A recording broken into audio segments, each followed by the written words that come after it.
고작 19살에 그는 사형수가 되었네. 남이 저지른 죄도 모두 엘루테에게 씌워졌네. 1966년 6월 스페인 삼엄한 경비 속 한 남자가 열차에 실려 이송되고 있었습니다. 제목은 강도 그리고 살인, 중형을 선고받은 24살 청년이었죠.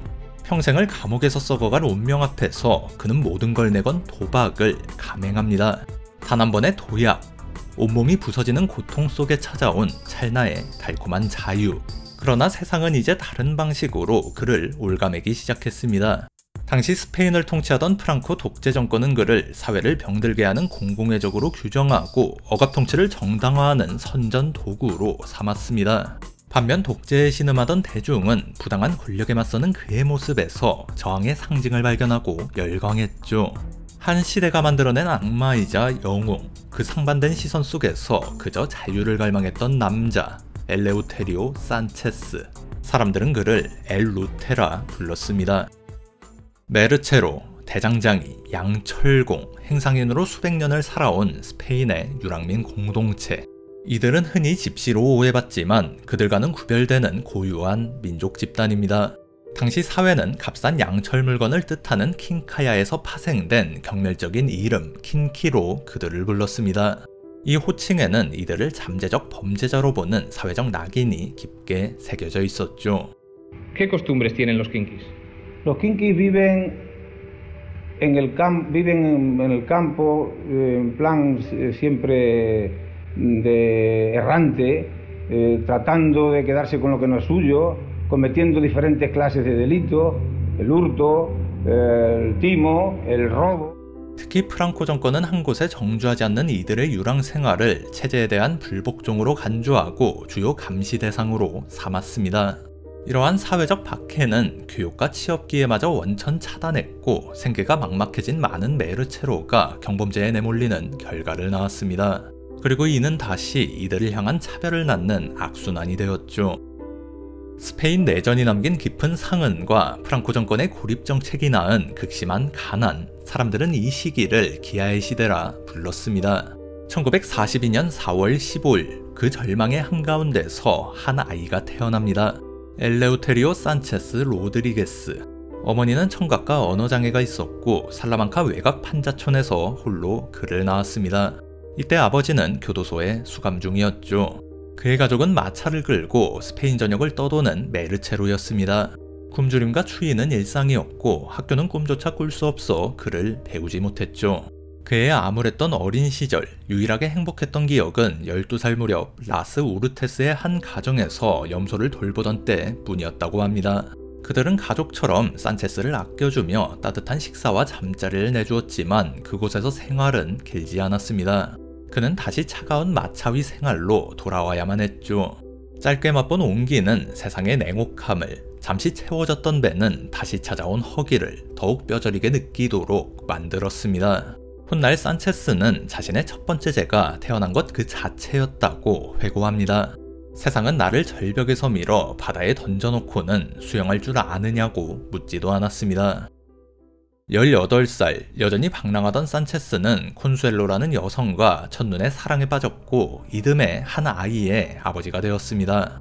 하지만 혹독한 겨울이 닥치자 땜질일감은 끊겼고 천대받는 메르체로를 고용해주는 곳은 어디에도 없었죠. 바다호스에 머물던 그는 닭 몇 마리와 옥수수를 훔쳐 굶주리는 가족을 먹였습니다. 생애 첫 범죄였지만 당국은 메르체로인 그에게 상습범에게나 해당되던 불황자 및 불량배에 관한 법률을 적용해 징역 2년을 선고했습니다. 2년의 감옥살이는 세상을 향한 그의 시선을 완전히 바꿔놓았는데요. 그가 출소했을 때 스페인은 외국인 투자와 성공적인 산업화로 국민 생활 수준이 크게 향상되었습니다. 하지만 전과자이자 킹키인 그에게 세상의 풍요는 그림의 떡일 뿐이었죠. 플라스틱이 양철을 대체하면서 그의 유일한 기술마저 쓸모없어지고 말았습니다. 산체스는 마드리드 외곽 판자촌에 정착했고 그곳에서 비슷한 처지의 전과자들과 어울리며 돌이킬 수 없는 범죄의 길로 들어섭니다. 1965년 5월 5일 마드리드의 브라보 무리오 거리, 산체스와 두 동료는 오토바이를 타고 한 보석상 앞에 멈춰섰습니다. 이들의 목표는 벽돌로 진열장을 깨고 보석을 챙겨 달아나는 것이었죠. 하지만 가게 안에서 나이든 경비원이 나와 이들을 막아서면서 격렬한 몸싸움이 벌어졌고 총성 한 발이 울려 퍼졌습니다. 경비원 토마스 오르티스는 그 자리에서 숨을 거두고 말았죠. 그 역시 가족의 생계를 책임지던 또 한 명의 가장이었습니다. 분명 산체스와 두 공범 중 한 명의 소행. 산체스는 평생 자신은 총을 쏘지 않았으며 동료가 총을 가진 사실조차 몰랐다고 주장합니다. 사건 이후 대대적인 검거작전이 펼쳐졌습니다. 며칠 뒤 경찰은 갈릴레오 거리의 한 술집에서 산체스와 공범 한 명을 발견합니다. 이들이 도주를 시도하자 격렬한 추격전이 벌어졌고 이 과정에서 튕겨나간 총알에 근처에 놀던 어린 소녀 라켈 캄피냐가 목숨을 잃는 비극이 발생합니다. 하지만 경찰은 사건을 종결짓는 데에만 급급했고 한쪽의 일방적인 총격이었는지 쌍방의 교전이었는지 목숨을 앗아간 총알이 대체 누구에게서 발사되었는지 진실은 아무것도 명확히 밝혀지지 않았습니다.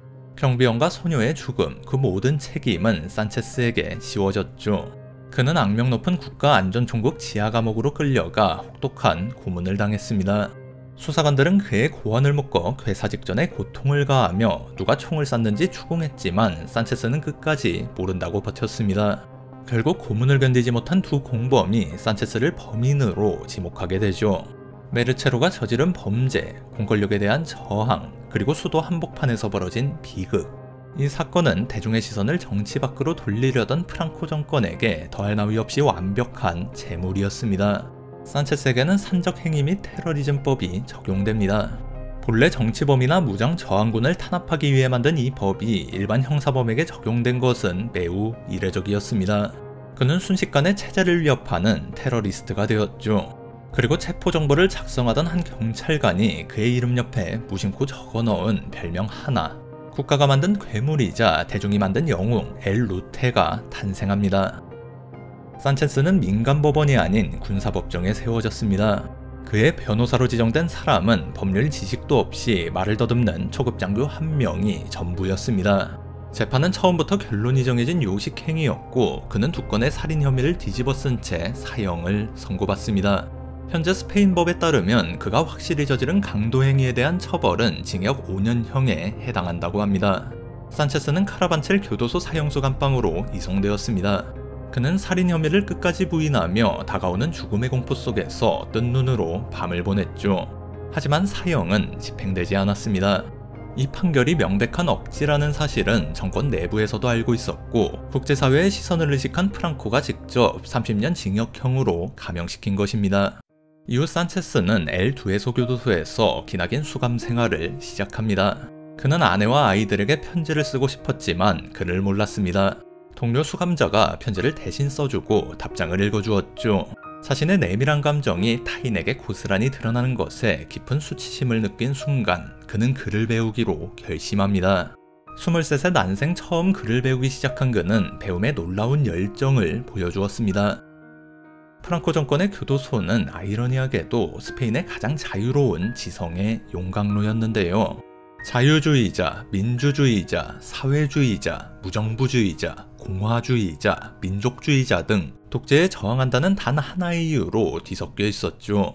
당시 정치범으로 수감되어 교도소 도서관 사서를 맡던 스페인 공산당 고위 간부 시몬 산체스 몬테로는 산체스의 잠재력을 알아보고 그를 독려했습니다. 프랑코는 자네보다 훨씬 늙었고 조만간 죽을 걸세. 그때가 되면 자네는 감옥에서 나가게 되겠지. 그날 어떤 사람이 되어 있을지 생각해보게. 파시즘도 공산주의도 모르던 무지렁이 산체스였지만 이 말을 통해 인생을 관통하는 깨달음을 얻습니다. 감옥에서의 시간도 삶의 일부다. 하지만 활용하지 않으면 그 시간은 죽은 것이나 다름없다. 그때부터 그는 미친 듯이 공부에 매달렸습니다. 거의 쓰이지 않던 교도소 교육시설에 접근하기 위해 교도당국과 싸웠고 그 때문에 징벌을 받기도 했지만 그는 독학으로 고등학교 과정까지 마치게 됩니다. 하지만 책을 통해 세상의 부당함을 깨닫고 자신의 권리를 알아갈수록 자유에 대한 갈망은 더 커져만 갔습니다. 결국 1966년 6월 2일 마드리드로 이송되던 열차 안에서 그는 첫 탈옥을 감행합니다. 한 무정부주의자 동료가 몰래 구해준 작은 열쇠로 족쇄를 푼 그는 팔렌시아주를 지날 무렵 달리는 열차의 문을 열고 그대로 몸을 던졌습니다. 팔이 부러지고 경추가 탈골되었지만 그는 자유를 향한 도주를 멈추지 않았습니다. 그 몸으로 무려 12일간 170km를 이동했죠. 스페인 전역에 수색망이 펼쳐진 가운데 그는 끈질기게 추적을 따돌렸지만 1966년 6월 14일 훔친 스쿠터를 타고 가다 살라만카 근처 검문소에서 결국 체포됩니다. 체포 당시 그의 몸 상태를 본 경비대 장교가 대단한 놈이라며 혀를 내둘렀다고 하죠. 언론은 그의 체포 소식을 대서특필했고 팔에 깁스를 한 채 경비대원 사이에 서 있는 그의 사진은 한 시대의 상징이 되었습니다. 그의 대담한 탈출극은 억압받던 대중의 상상력을 사로잡았고 그는 더 이상 단순한 범죄자가 아닌 저항의 아이콘으로 떠오르기 시작합니다. 도주 중 저지른 절도 혐의에 탈옥의 대가까지 더해져 그에게는 21년의 형량이 추가되었는데요. 탈옥은 5년이었는데 추위를 피해 덮은 담요 한 장에만 2년이라는 비상식적인 형량이 추가되었죠. 그리고 이전까지 그 누구도 탈출한 적이 없다는 최고 보안 등급 교도소 엘 푸에르토 데 산타 마리아로 이송됩니다. 이 교도소는 당시 수감자들 사이에서 인간이 썩어가는 곳이라 불릴 만큼 절망적인 장소였습니다. 하지만 산체스는 썩어가기를 거부했습니다. 그는 새로운 감방에서 매일 체력을 단련하고 공부에 몰두하는 한편 늘 탈옥 기회를 엿봤습니다.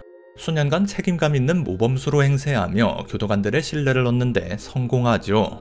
1970년 12월 31일 마침내 기회가 찾아왔습니다. 그는 동료들과 함께 새맞이 파티를 준비한다는 명목으로 큰 감방 하나를 쓸 허가를 받아냅니다.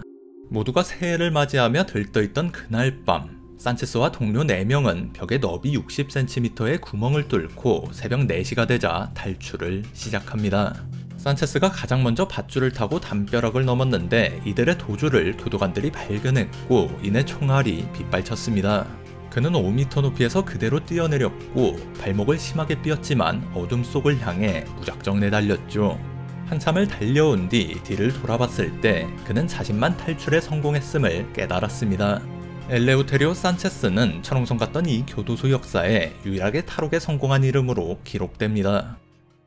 두 번째 탈옥 이후 산체스는 무려 2년 6개월 동안 도주 생활을 이어가는데요. 마요라는 가명을 사용하며 가족과 메르체로 공동체의 보호 아래 몸을 숨겼습니다. 그는 스페인 정부의 공공의적 1호로 규정되어 전국적인 수배 대상이 되었죠. 여러 차례 추격대와 맞닥뜨려 총알을 4발이나 맞고도 살아남았고 세비야의 하수도에서 2달간 숨어 지내기도 했습니다. 언론은 그의 행적을 연일 집중 보도했습니다. 현장의 귀재, 탈출의 명수, 심지어 같은 날 여러 도시에서 동시에 목격되었다는 신출기물한 소식이 실릴 정도였죠. 프랑코 정권은 헬리콥터까지 동원된 대대적인 추격전을 끊임없이 보도하며 체제의 굳건한 통제력을 과시하고자 했습니다. 하지만 단 한 명의 도망자를 잡지 못하자 정권의 요란한 선전은 오히려 엘루테의 신하에 불을 붙이는 꼴이 되었습니다. 절대 권력의 정면으로 도전하고 유유히 빠져나가는 그의 모습에서 억압받던 사람들은 일종의 대리만족과 카타르시스를 느꼈죠. 정권이 그를 악마로 만들수록 대중은 그를 자유와 저항의 상징, 낭만적인 영웅으로 추앙했습니다. 국가는 자신들도 모르는 사이에 쫓고 있던 악당을 강력한 안티 히어로로 만들어주고 있었던 것이죠. 하지만 대중이 열광한 신화 뒤에는 또 다른 피해자들을 낳은 냉혹한 현실이 있었습니다. 훗날 산체스의 회고록은 생존을 위해 강도와 차량 절도 같은 범죄를 저지를 수밖에 없었음을 인정합니다. 대중이 그의 도주극의 카타르시스를 느끼는 동안 이름 모를 누군가는 그의 생존을 위해 재산을 빼앗기고 공포에 떨어야 했습니다. 한 사람의 영웅담이 다른 누군가에게는 비극이었죠. 정권 지지자들에게 산체스는 끔찍한 살인자였고 반대자들에게는 저항의 상징이었습니다. 하지만 지지자와 비판자 모두 어두운 길목에서 엘루테와 마주칠 수 있다는 사실에는 똑같은 두려움을 느꼈습니다. 부모들은 편식을 하거나 늦게까지 잠 못 이루는 아이들에게 엘루테가 온다라고 겁줄 정도였죠. 영웅담 뒤에 숨겨진 공포, 그의 신화가 가진 양면성을 가장 잘 보여주는 대목입니다. 한편 엘루테의 행운은 서서히 바닥나고 있었습니다. 경찰은 그가 가족 때문에 세비야를 자주 찾는다는 기밀 정보를 입수합니다. 결정적인 단서는 위조 번호판을 단 노란색 승용차의 목격담. 이 차는 라스 아탈라야스 지역에 주차되어 있었습니다. 약 30명의 경찰 병력이 동원되어 단 하나의 진입로만을 남겨둔 채 철통 같은 포위망을 구축했고 그가 차에 접근하기만을 기다리며 사흘 밤낮으로 감시를 이어갔습니다. 1973년 6월 2일 엘레우테리오와 그의 형제 롤로는 도난 차량으로 조심스럽게 접근했고 그대로 경찰에 덫에 걸려들었습니다. 항복하라는 외침에 엘루테는 권총을 뽑으려 했지만 총을 쏘기도 전에 제압당했습니다. 체포 당시 찍힌 사진 속 수많은 경찰관에게 둘러싸인 그의 모습은 더 이상 과거의 굶주린 청년이 아니었습니다. 의미를 알 수 없는 미소를 짓고 있었는데 당시 언론은 포기나 안도의 표현이라 보도했지만 대중은 거대한 권력을 향한 냉소적인 조롱이라 해석했습니다. 이후 산체스는 여러 교도소를 전전하며 남은 수감 생활을 이어갔고 다시는 탈옥을 시도하지 않았죠. 다시 감옥에 갇힌 그는 깨달았습니다. 물리적인 탈출은 결코 완전한 자유를 가져다 줄 수 없다는 것을 말이죠. 이제 그는 억압적인 시스템에 맞서 싸울 새로운 무기를 손에 쥐기로 합니다. 그는 스페인 국립원격교육대학교에 등록해 깜빵 안에서 학업을 다시 시작했고 수년간의 끈질긴 노력 끝에 법학학위를 취득합니다. 그리고 그는 글을 쓰기 시작했습니다. 자신이 세상에 전하고 싶은 이야기를 직접 쓰기로 결심한 것이죠. 그는 두루마리 화장지에 자서전을 타이핑한 뒤 셔츠 소매단에 원고를 숨겨 가족에게 빨래를 맡기는 척 밖으로 빼돌렸습니다. 이렇게 세상에 나온 책이 바로 1977년 출간된 그의 첫 자서전 카미나오 레비엔타, 걷거나 터져버리거나 라는 의미였습니다. 지난 10년간 엘루테라는 이름은 정권에 의해 악마가, 대중에 의해 영웅이 되었습니다. 하지만 엘루테리오 산체스는 그 모든 신기루를 걷어내고 자기 자신이라는 한 인간의 목소리를 들려주었습니다. 그의 이야기는 스페인 사회에 거대한 충격을 안겼고 이 책은 유럽 전역에서 베스트셀러가 되었습니다. 기세를 이어 그는 1979년 두 번째 자서전 마냐나 세레 리브레, 내일 나는 자유로워지리라를 출간합니다. 1975년 독재자 프랑코가 사망하고 스페인은 거대한 변화의 물결을 맞이합니다. 이 과정에서 엘레우테리오 산체스의 이름은 프랑코 정권이 자행한 사법폭력의 상징으로 재조명받기 시작했습니다.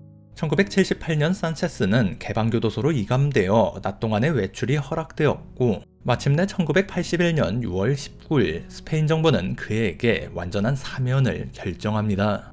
그러나 산체스는 이 조치에 복잡한 감정을 느꼈습니다. 그에게 사면은 저지르지 않았다고 주장하는 범죄를 용서해준다는 의미였기 때문입니다. 그가 진정 원했던 것은 용서가 아닌 살인 혐의에 대한 무죄 판결이었죠. 또한 그에게는 벗어나야 할 또 다른 감옥이 남아 있었습니다. 바로 국가가 만든 괴물 엘루테와 대중이 만든 영웅 엘루테라는 허상이었죠. 그는 마드리드 밀랍인형 박물관 창고에 있던 자신의 밀랍인형을 가져와 직접 불태우고 파괴하는 퍼포먼스를 벌입니다. 그리고 이렇게 외쳤습니다. 엘루테는 죽었다. 엘레우테리오 만세. 엘레우테리오 산체스의 이야기는 스페인을 넘어 전세계 대중문화에 깊은 흔적을 남겼습니다. 억압적인 권력에 맞선 한 개인의 투쟁, 그리고 무지로부터의 해방이라는 그의 서사는 국경을 넘어선 보편적인 울림을 주었죠. 1979년 우리나라에서는 써니로 유명한 세계적인 디스코 그룹 보니엠이 엘 루테라는 곡을 발표합니다. 이 노래는 유럽 차트 1위를 차지했습니다. 독일의 유명 프로듀서이자 보니엠의 결성자인 프랑크 파리안이 엘루테리오 산체스의 책을 읽고 큰 영감을 받았다고 하죠. 노래는 그를 가난하다는 이유만으로 야생동물처럼 쫓겼지만 운명에 굴복하기를 거부한 남자로 묘사했습니다. 보니엠 멤버들은 직접 교도소로 찾아가 그를 만나 골드디스크를 수여했고 엘루테라는 이름을 쓰는 대가로 400만 페세타, 현재 하나같이 5억여 원의 돈을 주었다고 전해집니다. 산체스가 직접 작사한 노래 끼시에라가 1980년 베니도름 페스티벌에서 우승을 차지하기도 했죠. 그의 파란만장한 삶은 스페인의 감독 비센테 아란다 감독의 손에서 2부작 영화로 재탄생했습니다. 그의 자서전을 원작으로 한 이 영화는 비평가들의 극찬을 받았고 스페인 영화사에 기록될 중요한 작품으로 남았죠. 완전한 자유를 얻은 엘레우테리오 산체스는 작가이자 법률가, 강연가로서 평범한 삶을 살아갑니다. 그는 5자녀를 모두 교육시켰고 자신의 경험을 바탕으로 교육과 문화의 힘을 전파하며 사회와 적극적으로 소통했습니다. 80세가 넘은 지금은 조용한 여생을 보내고 있죠. 나는 내 시대의 산물이었습니다. 그 시절 스페인의 굶주림과 불의를 비추는 거울이었죠. 그 신화는 사람들의 것입니다. 하지만 삶, 투쟁, 고통, 그리고 책 한 권을 읽게 됨으로써 얻은 자유, 그것은 온전히 나의 것이죠. 가난, 차별, 범죄, 압제를 극복한 이 완벽한 이야기에서 저는 개인적으로 매우 씁쓸한 뒷맛이 느껴집니다. 분명 이야기를 끝내 완성시키지 못한 이들이 남았기 때문이죠. 독재자 프랑코 사후 스페인 사회는 과거사를 잠시 덮어두고 민주주의로의 안정적인 이행에 집중하자는 사회적 합의, 이른바 망각의 협약을 맺었습니다. 이로 인해 수십 년간 과거의 상처들은 공론장에서 제대로 다뤄지지 못했고 엘레우테리오 산체스가 받았던 부당한 재판은 물론 그 사건에 얽힌 무고한 희생자들의 죽음 또한 재조사되거나 책임 소재가 명확히 밝혀지지 못했습니다. 살아남은 산체스는 자신의 갱생서사를 완성하고 자유를 찾아 자기 죄와 삶을 적극적으로 변호할 수 있었습니다. 이 영상 역시 그의 목소리와 사회적 위상에 상당 부분 기대고 있죠. 하지만 죽은 자들은 말이 없습니다. 총탄에 희생된 경비원 토마스 오르티스와 길 위에 쓰러져간 어린 소녀 라켈 캄피냐, 그들의 이름은 망각의 협약과 완벽한 갱생서사 뒤편에 묻혀 사람들의 기억 속에서 완전히 잊혀버렸습니다.